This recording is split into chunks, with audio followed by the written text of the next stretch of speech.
And in welcoming you to the Australia section, I must also say hi to Michael Hutchence and Kirk Pengilly from INXS. How are you doing? Good, mate. Welcome to the studio. First off, what are you doing in London? We're finishing an album, and which we started in Australia a few months back, and doing that with Chris Thomas, and hopefully we're doing a single video here as well.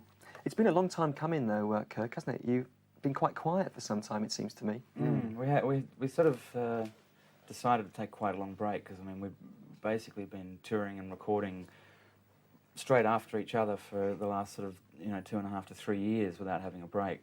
So we took a big break at the end of last year and, into the beginning of this year. In Bahamas. Well, Sydney, You're so decadent, you chaps, so decadent. Sydney, Bahamas. And then you spent the time, what, to write new material and... Yeah. Not really. I mean, everyone's sort of, I think about new material. Yeah. We just sort of spent a long time talking about it. When we went in to do it, we just got into the studio and started from scratch almost about 2 weeks before we went in and recorded it. So it was very from the ground up. It's interesting that you should be mixing and finishing off the album in London. It kind of begs the question, do you feel too restricted in Australia? No. I mean, the studios in Australia, especially the one that we did the majority of the album in, are equally as good as anywhere else in the world. It's just that Chris Thomas, having sort of been brought up in our studios, he knows what things sound like there, and he wanted to bring the tapes back to mix it here. So. Oh, but also, I mean, we'd like to be able to get... We've only played one show in England, which is a pity. We spent a lot of time in Europe, a fair amount of time in Europe, and did a tour of France, but if that's what you were getting at before, like, it's a strange thing in Australia. You can get big there, and then you get into a corner. Luckily, we've left Australia before we got as big as we are now, so we never felt cornered to get out, And we've had a good time either way. Yeah, because it's been a common complaint, having interviewed quite a few Australian bands now, that they feel they've become as big as they possibly can in Australia. Right. And then, so where do we go next? How do we break Yeah. other territories? Because often they're unknown outside of Australia. I mean, Exactly. it's a problem that you've started to overcome. Yeah, I think so. Well, not so much in England, but more in Europe and Japan. Big in Japan, as they say. And France, we had a #1 there for a while. And so it's really just early days. I think we've done a couple of world tours now. Okay, it's a subject I want to pick up on in just a few minutes' time, but in the meantime, let's take a look at one of your clips. It's called The One Thing, INXS. Deal. Good, that's great, thank you. Did you get my bird? Do you take one?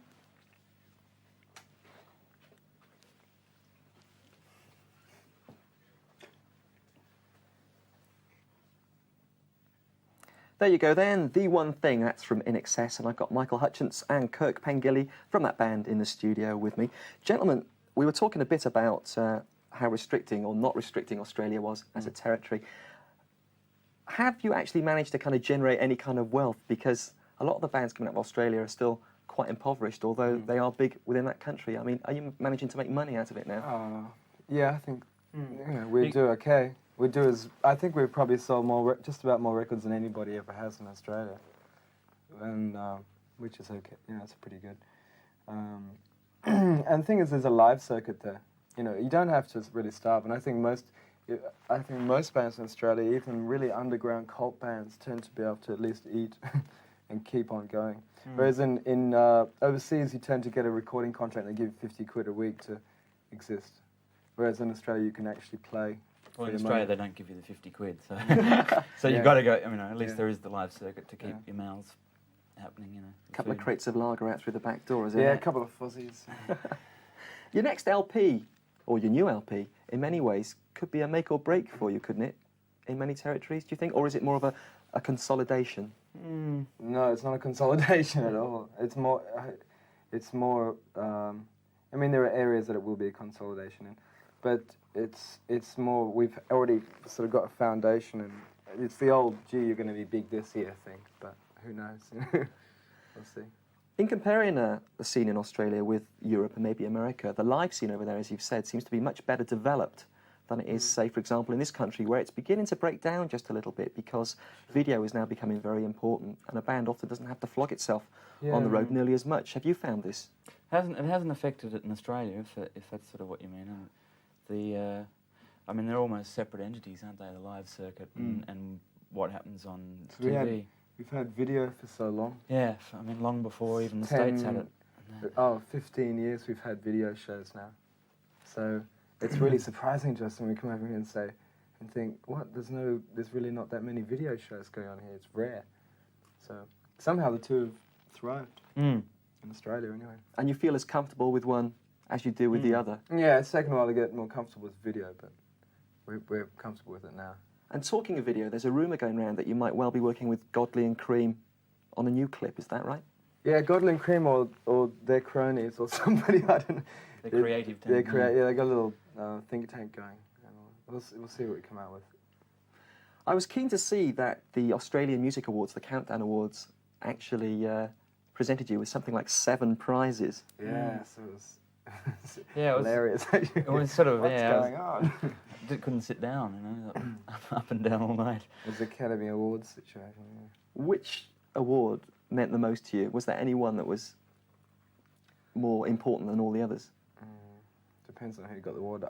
For Andrew and I, we got a songwriting award, which we think was the most important. But there were some silly ones. Yeah, Michael got best male Best male performer, What? and the headlines in the paper next day sort of thing was, you know, Queen and King of Pop. It's like really oh, no. crass. But so crass. we got, you know, there was another one, outstanding achievement, I guess, for sort of our services overseas or something. It must put a pressure on you now as well, because you've reached the top in Australia. It's much more difficult often to stay up there, isn't it? Yeah. Yeah, sure. The population's not big enough to really hold it for too long, but we're planning on it. Bigger and better things. INXS, ruling Australia at the moment. What price of the world next? We're going to take a look at another clip now, another oldie from you called I Send a Message, a great favourite on Music Box, this one. I would think about a year ago. INXS, I Send a Message. Good, great. Then chaps, a couple more, and we're there. 3, take 1.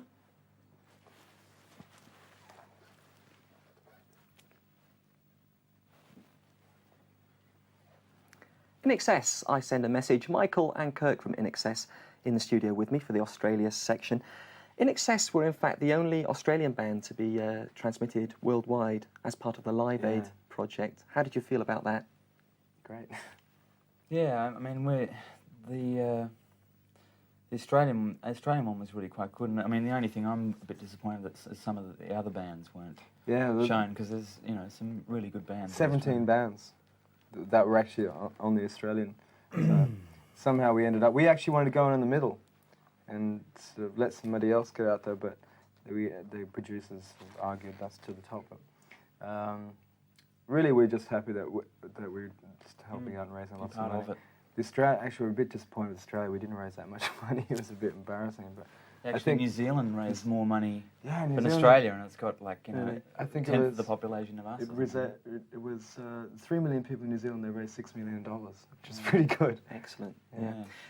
I hate to say it, but there's been a bit of criticism about Live Aid within this country for one reason or another. People are thinking, well, it's all very well for pop stars to kind of contribute their services for free and help raise the money, but, you know, the problem goes a bit deeper than that. And, you know, it needs political solutions and what have you.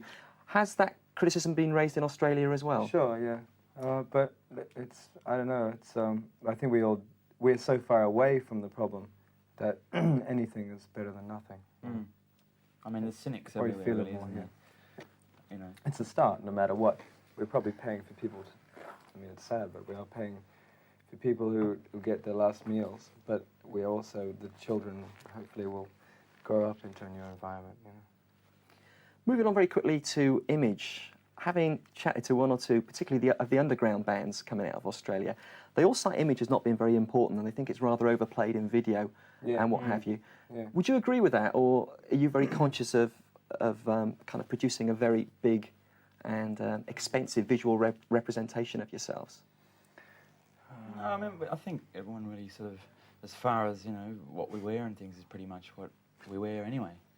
You know, I mean, Yeah, it's not like we consciously sort of.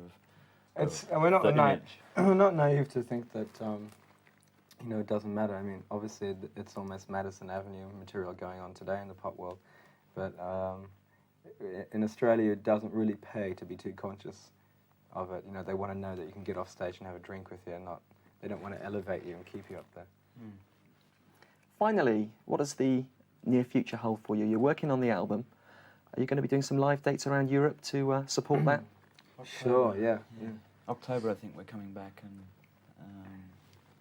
I'm not sure sort of what areas we're going to, but basically, you know, Europe is written on the little calendar. We want to do more than one show here for a start. Great. And we might even get to Scotland and areas like that. And maybe get overseas as well to the continent. Oh yeah, Well, sure. definitely we'll be Definitely there, to Europe yeah. again, France and Germany, etc.